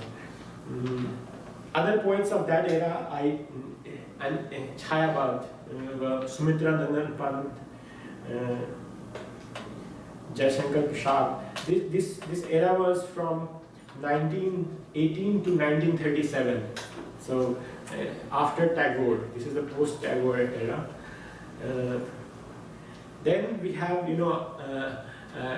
during the same time when English was, after the demise of the Mughal Empire in 1857, we had the ascendancy of the British Empire in India, and India directly went into the crown of the British, and so it had an effect on language, and English became one of the languages in which Indian poets started writing. And the first poet who wrote his verses in English, and it was sort of Indian English that time, so it was a mixed kind of thing. So it used English, but then it used Indian words inserted. It started sort of influencing English as a language itself. And Michael Madhusudan Dutt, even if you see the name, it's a mix. So Toru Dutt, Sarojini Naidu. So these were some of the early poets who started writing in English, and English became an Indian language. Today we have lots of poets writing in English language, or Indian English, you can say. So one of the most important, I think I can read you a poem by Sarojini Naidu. Sarojini Naidu.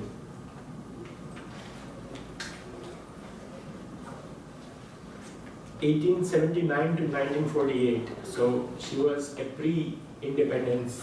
She was, I think, throughout her life she spent before the independence of India. And she writes about bird sanctuaries. In your quiet garden wakes a magic tumult of winged choristers that keep the festival of dawn. Bleedly rise the carols in richly cadenced rapture from lyric throats of amber, of ebony and fawn. The bulbul and the oriole, the honeybird and shama flit among the high boughs that drip with nectar and with dew. Upon the grass the wandering gull parades its sea-washed silver, the hopoi and the kingfisher their bronze and sapphire blue. While grey pigeons, dreaming of a home amid the treetops, fill their beaks with silken down and slender banyan twigs, but the jet-green gypsy parrots are only gay marauders and pause upon their sunward flight to plunder red ripe figs. Here, if you paid attention, she introduces bulbul, which is not known in English there was no word called paisama, because in cold climate you don't wear a paisama. Paisama is something which you wear when you are in the tropics. So there is no bulbul in England. So you can see the introduction of the new, and now if you say bulbul, it's become a part of the English language. So you have introduction of slowly changing the language, and also so the new phase of Indian poetry, which is in English, it tries to homogenize or to make English an Indian language, and you have words like Beranda, Pandit, Lute, all these, entering into these poems of Indian poets writing in English and slowly becoming part of the Oxford Dictionary of English Language. So after the independence, which is 1947, at the post-independence period, you have many poets, many important Indian poets writing in different languages. But like India has 24 official languages, and all these poets have been writing into these languages, and modern Indian poetry has different themes depending on which part of India it comes from, but also universal themes.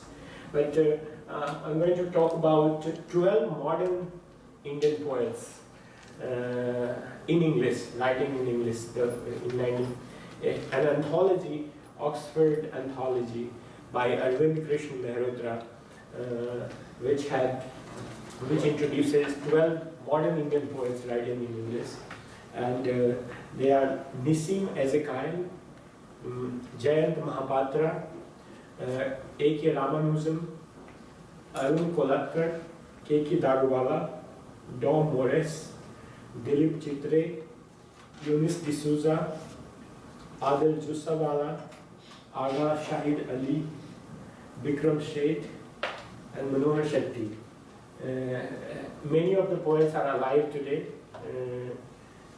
I think, except Agha Shahid Ali, Ramanujam, Arun Kolatkar, Dom Morris, Dilip Chitre, Nissim Ezekiel. The rest of them are all alive. So it's like half of the poets are still writing today in English language. And maybe I should read you one of the poems of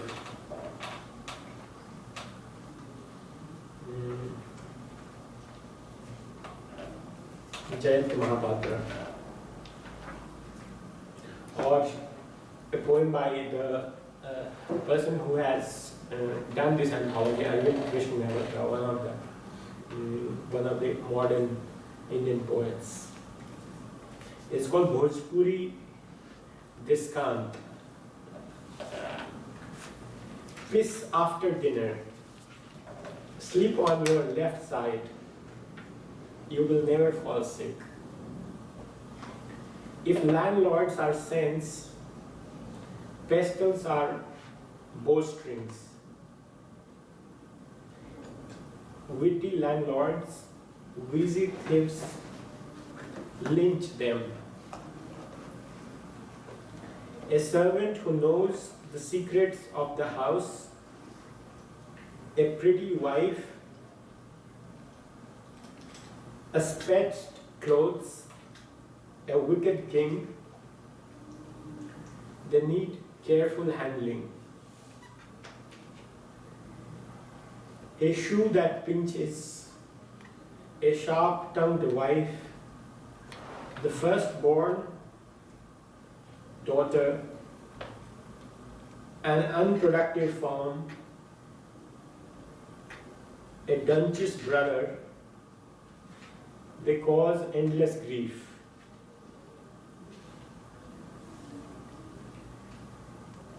A brown sea elephant, a bald wife, rain in winter, signs of luck. 3 oxen, 2 wives, deaths at your doorstep. a spendthrift son, a cross-eyed buffalo, a moody ox, get rid of them at once. An ox with 6 teeth will quickly change hands. An ox with 7 will butt its owner. An ox with 9 will rush in 9 directions and won't spare even the family priest. To inspect the teeth of a skewbald ox is a waste of time. So, this is one of the modern Indian poets, Arvind Krishna Mehrotra, who writes in English. I would also like to read one poem by Jayant Mahapatra, who is a very important poet.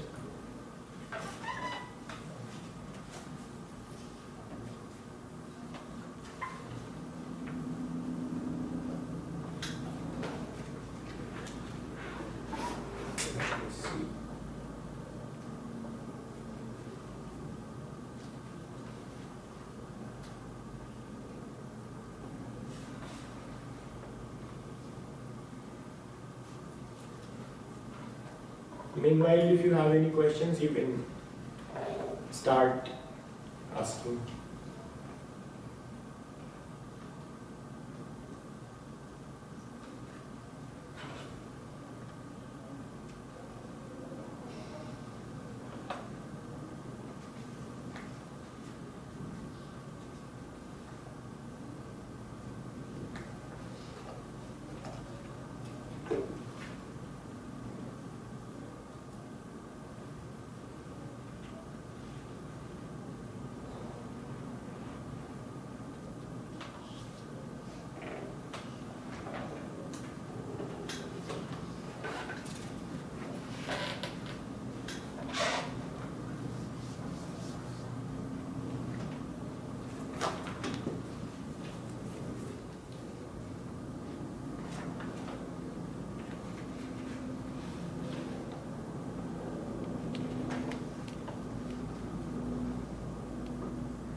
Another modern poet is from Maharashtra, Arun Kolatkar. Let me see. Yeah, the poem is called Yashwant Rao. Arun Kolatkar's poem. Are you looking for a god? I know a good one. His name is Yashwant Rao, and he is one of the best. Look him up when you are in Jejuri next.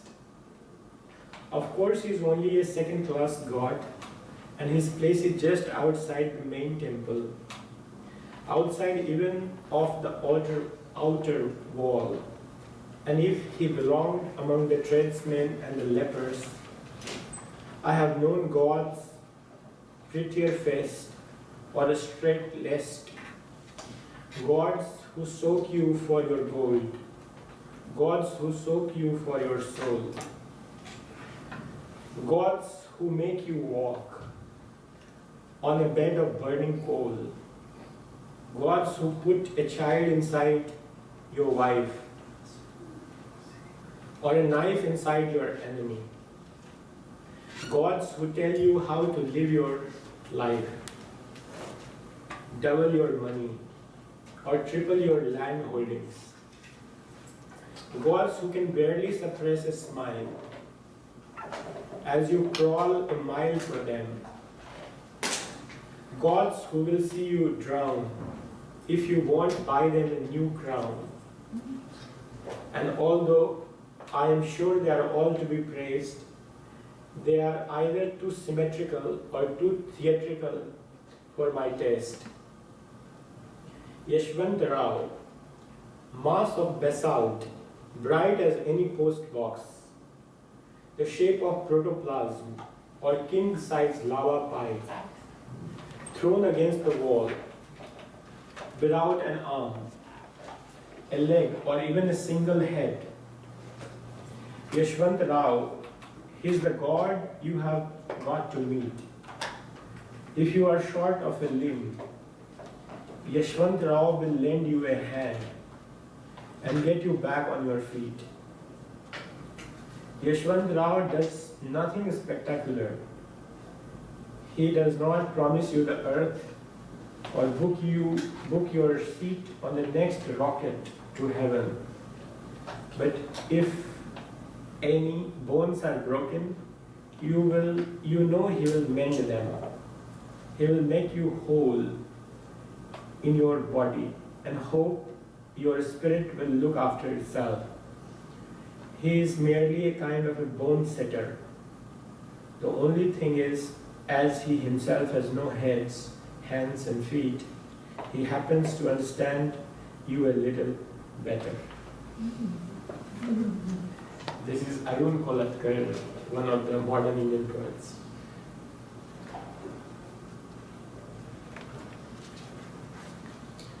And so are many poets from many languages. Michael Madhusoodan Das, for example, the first poet I was talking about, he wrote in English language. His poem called Bangla Bhasa. He writes a poem on Bangla language in English called Bangla Bhasa. O Bengal, in your treasury lay assorted gemstones. But I, foolish me, ignored all that completely. Maddened by lust for others' riches, I rashly ventured to a foreign realm, there to beg and grovel. Profligate, I wasted many a day, forfeiting real satisfaction. Sleep deprived, my body forced to fast, mind, I plunged you into fruitless, wordless, austere practices. I mucked about in algae, unmindful of the lotus blossoms.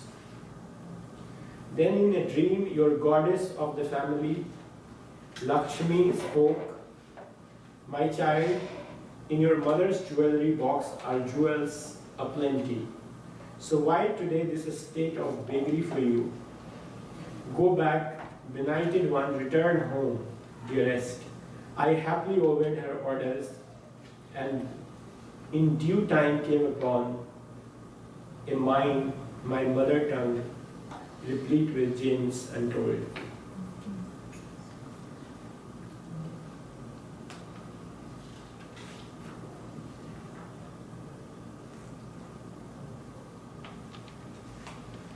A.K. Ramanujan, the Guru.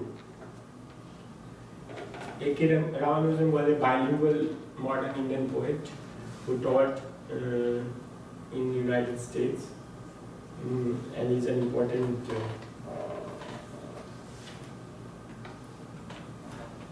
Indian poet.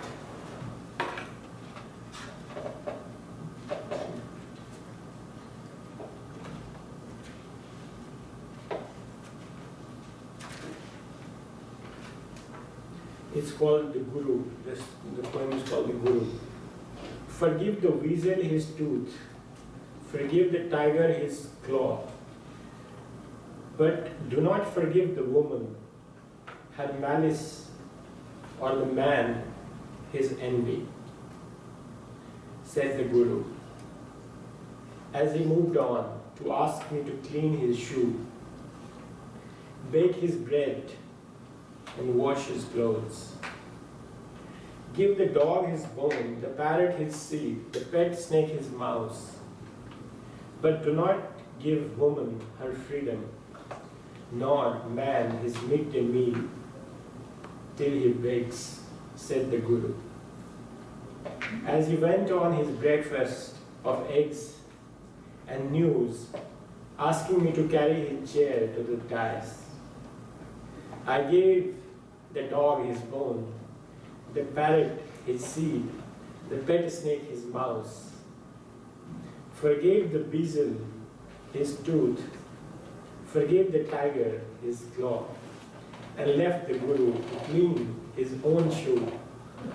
For I remembered I was a man born of woman. I think I'll leave it with this and invite you to share your thoughts, ask questions, and just talk about Indian poetry.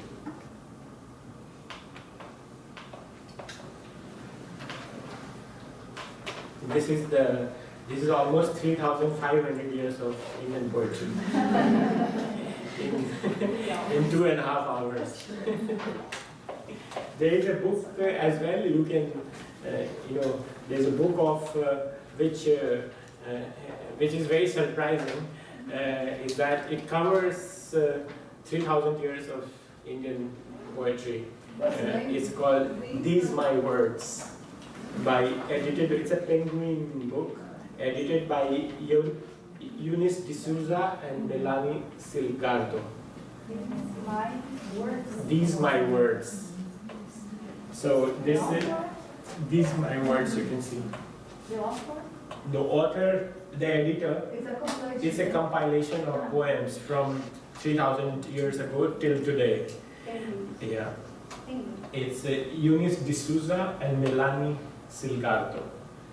So one book which you can find all the authors I have mentioned, all the poets I have mentioned, and many more. Because obviously I could not cover everybody. I have only covered important poets. Didn't cover Laila. Oh, Laila is also here. You mean Lal Dev or Laila? Laila, yeah. A woman from... There's one woman poet from Kashmir. Yeah, from Kashmir, yes. Lal Dev. Yeah, yeah. Yes, Lal Dev, there's a poem here.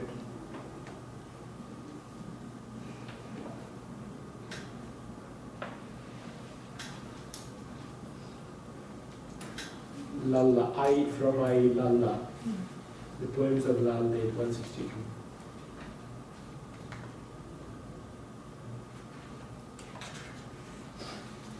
Lal Dev. What the books taught me, I have practiced. What they did not teach me, I have taught myself.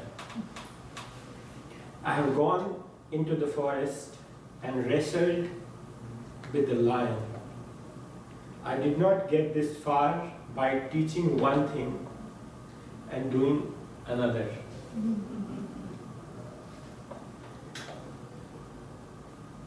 So this is one poem from Lal Dev, from Kashmiri. So thank you for your attention. I hope. And you can read more Indian poetry and continue this. I think this lecture was just to excite your interest in the vast world of Indian poetry, and by reading more, your interest will grow, and I hope that you too will write some poems inspired from the Indian poets. Thank you. Thank you very much. Namaste, Abhayji. I'm the Sanskrit professor here. We don't know each other. I don't know if it's a question. You are yourself a poet. Yes. So you could recite one of your poems for us? Yeah. Oh, I recited many. You did not pay attention. All those poems on Ghalib and Rahim, and they were all mine. But I'll just read a poem on, for example, What would you like to hear about? I have written, after coming to Brazil, I have written about Brasilia and a poem inspired by T.S. Eliot, the love song of J. Alfred Prufrock. So the poem is called Prufrock in Rio. But I'm going to read one or two poems from Delhi, from my book called The Seduction of Delhi. And one of it is called The Flower Girl of Delhi. Bare to the bone, in tattered garb, freshness of adolescence on my face.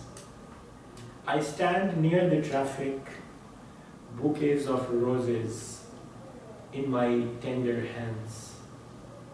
Red, yellow, pink, white, picked up from the graveyard,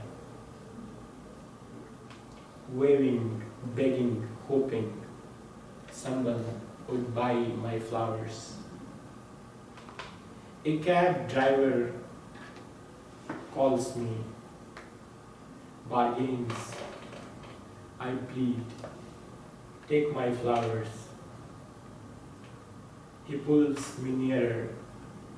I jerk back in disgust. My clothes torn, flowers scattered. I gather myself, then my flowers, and start again, pleading, hoping.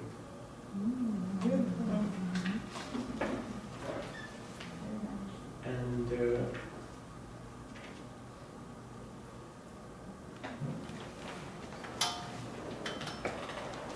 one maybe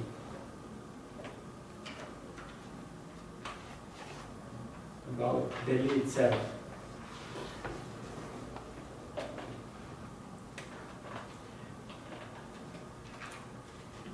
Delhi. My smell, my nakedness entices hordes of human flesh. Traders, emperors, marauders from far away lands. I pose nude up on the hill, below a feast of eagles, possessed, intoxicated. That's all. Very dirty.